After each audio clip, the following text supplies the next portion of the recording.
kembange putri Kediri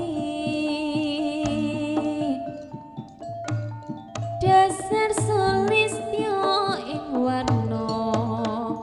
uga kinasih kaloh candra kirana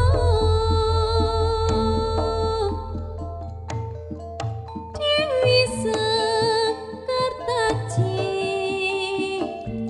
lelewani tansah ambarani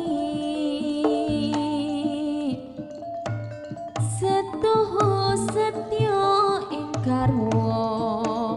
senajan kacapa akeh rupeda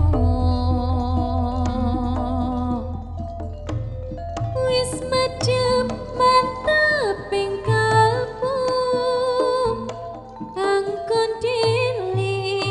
tresno kang setuhu Dewi nangka satria utama panci asmara bangun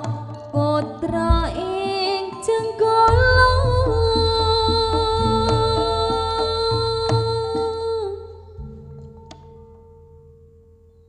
nyata sejarahe gambar arum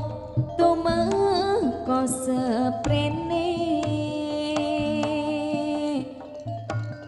nalikane duk ing wuni pindha mustika Dewi Sekartaji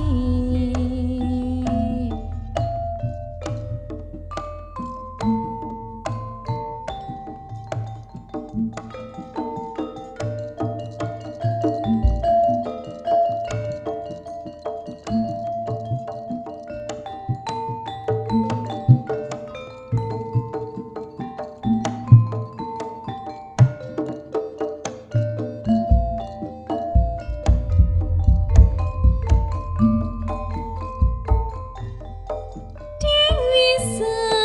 Sekartaji dadi kembange putri Kediri dasar sulistya ing warna uga kinasih kalo candra kirana Dewi Sekartaji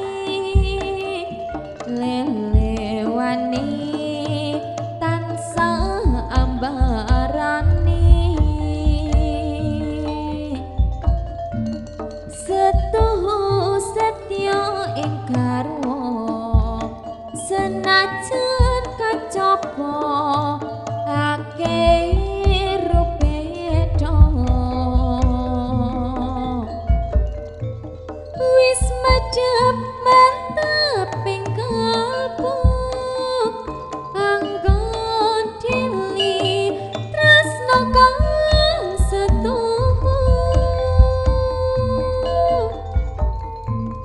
Dewi nangka satria utama panci asmara bangun putra ing jenggala